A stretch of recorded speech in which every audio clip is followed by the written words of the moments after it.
Hello, guys. Welcome to a new episode of Psicoactivo. Today, I will have to ask you, please, if you like this video, to like, comment, and subscribe. It really helps the channel grow.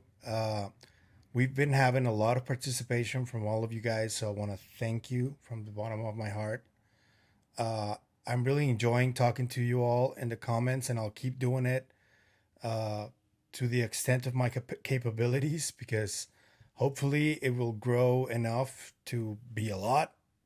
I'm still gonna try to do as many as I can because I love being connected to you guys. I think we're going uh, in a direction that will bring us at least a little bit of the truth, if not all of it. I hope so. But I wanted to talk today about the reason I started Psicoactivo because I know I already told you a little bit of my backstory with Dr. Greenberg and my psychedelic experience, but I want to talk about this psychedelics, the impact that they've had in my life, and how much, how similar it is that there has been stigma attached to that, to the whole psychedelic substances topic and the UFO topic in similar ways. There's this recent podcast from Danny Jones that I'm not going to play here because it's extremely controversial. It's about Dr. Ammon Hillman, who used to, I don't know if he still teaches at Johns Hopkins University. I tried to reach out to Matt Laszlo because he's a professor there too to ask him if he knows about Hillman. He hasn't responded yet, but I'm gonna let you guys know when he responds if he does. But I find interesting the studies he's been doing and the preparation he has. He's a classicist. He's been reading old text, Greek text from the very first scriptures that existed. He claims that these are the oldest ones. Uh, and also, he combined this with pharmacology from the Roman era, which I find it fascinating. Um, and although I'm not going to touch upon exactly what he talked about with Danny Jones because it's really controversial, I do want to talk about substances and how powerful they can be. And it may be one of the reasons world governments and even religions uh, find this extremely controversial, this topic of either plant based psychedelic substances or um, chemical psychedelic substances. Because we all know, in case you didn't know, in 1943, Dr. Albert Hoffman at a Sandoz laboratory in Switzerland was trying to synthesize a medicine for depression. And in that experiment, he left a major vase with the substance that would eventually be known as LSD, that's lysergic acid diethylamide, which is LSD 25. And that became the famous psychedelic substance. But it was an accident. Dr. Hoffman, by the end of his day, he was putting all his stuff together to leave, and by accident, a little bit of it fell on his skin. And when he jumped on his bike, this is a very famous story, as he was making his trip back home, he started having the first ever recorded, like in memory, in tradition, psychedelic trip from LSD. And that marked a moment in time because even though it is also psychedelic like mushrooms and peyote and DMT and ayahuasca, LSD has its own specific characteristics. It is very similar to shrooms in a sense, but it's not the same. I believe LSD is a lot more controllable in terms of if you microdose it, it doesn't get you that high, as the kids say. uh, but the impact that it had on my life, because I did it for 10 years, I'm still learning from that experience to this day. And the most important part of it is that it gave me more empathy towards others, because before I took it, I wasn't as empathetic as I am and as I turned into eventually. And that is, it does modify your personality in a way that you learn to put yourself in people's shoes. And I know what people that are against substances are going to say. They're just going to be like, why couldn't you do that all by yourself? And I say, hey, not everybody is as advanced as the person next door, you know? There's people who struggle more with getting to maturity than others. And unfortunately, I was one of those people. And it took me taking that substance to realize many of the wrongs I was doing. And although I'm not going to say that I reached full maturity when I started doing LSD, it did humble me quite a bit. And many of the horror trips that I had are essentially ego deaths that give you a different perspective after you get out of that trip. And where I connect this Dr. Ammon Hillman to the all the psychedelic substance studies that I conducted when I was doing this 10-year long experiment. Granted, I did do it a lot of these times. I did do it just for fun, just like a recreational way.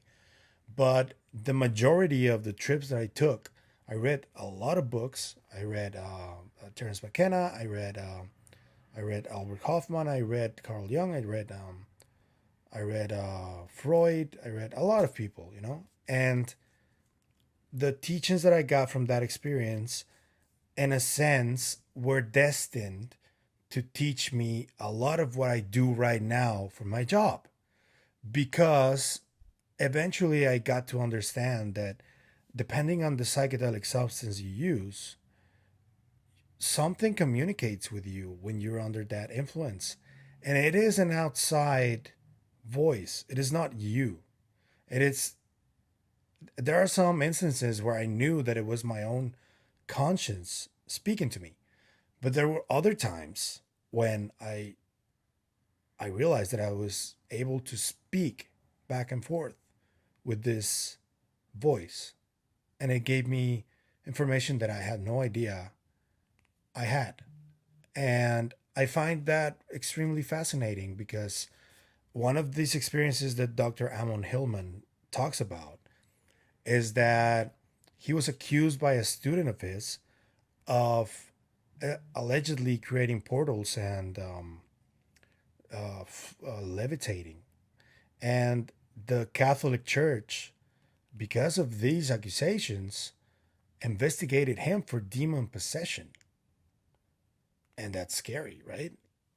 And I can't help but think about all the shaman masters and shaman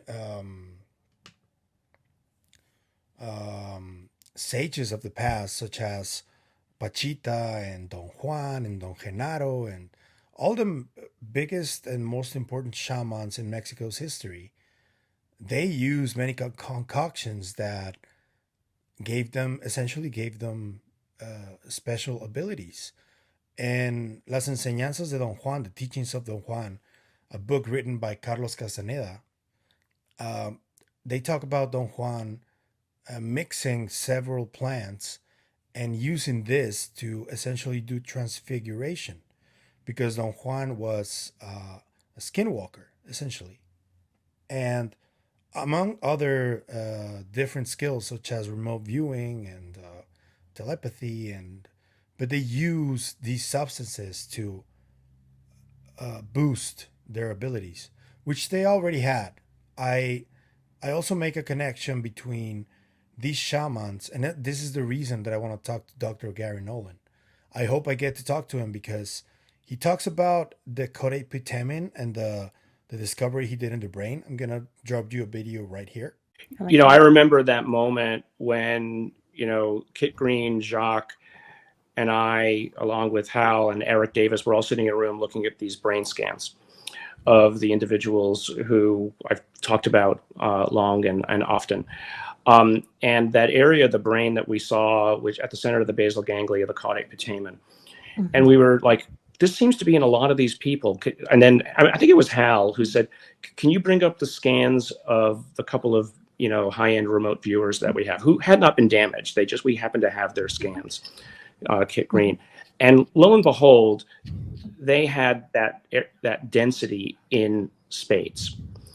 And that was the moment of clarity, literally, for me. It was like, wait a second, the connection is intuition. This is an area that is somehow consolidating or taking the information from all areas of the brain and consolidating it, and that the better your processing center, the more simultaneous processors you can run, the more you can intuit per unit time. And it actually wasn't until I started then looking at all of the books or all of the, okay, well, is this area of the brain related to psi, right? What is the words? And the only words the areas of the brain are basically the pineal gland.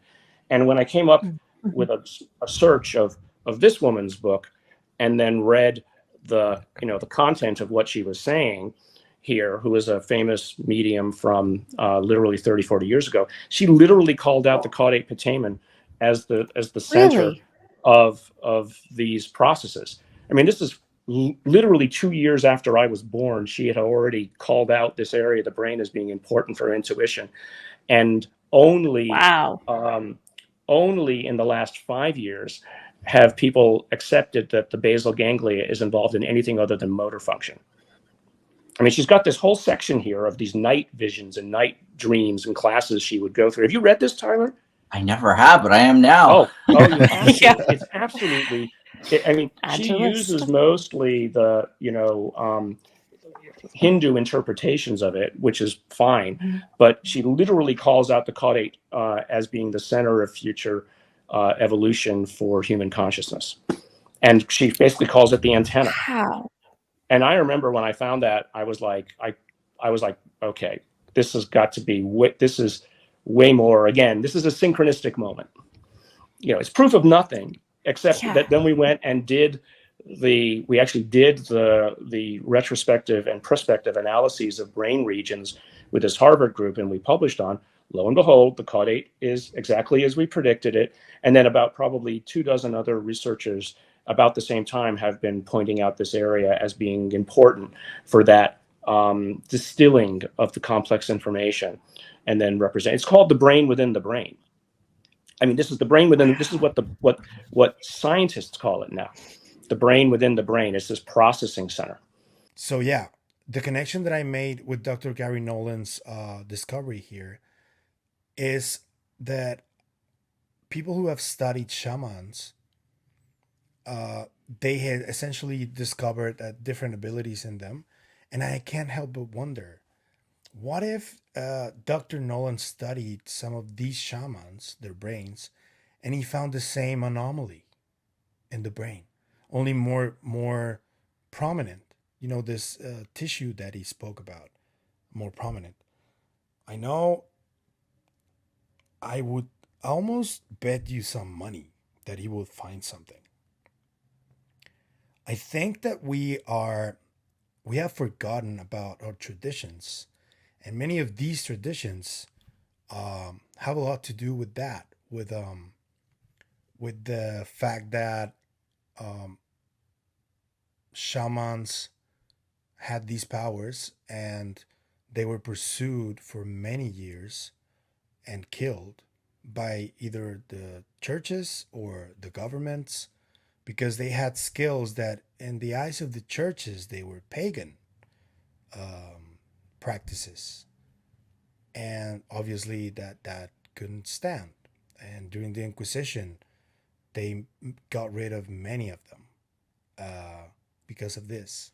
So I wonder, where's the connection there? Is there a connection? And would Dr. Garry Nolan find uh, something similar to what he found inside that brain, those brains that had experiences with UAP? And more importantly, what is the connection between psychedelics and these skills? And how far did they go? What other substances are there? Or what other plants are there? What are their characteristics that have these psychedelic powers that can give us abilities, if that's possible?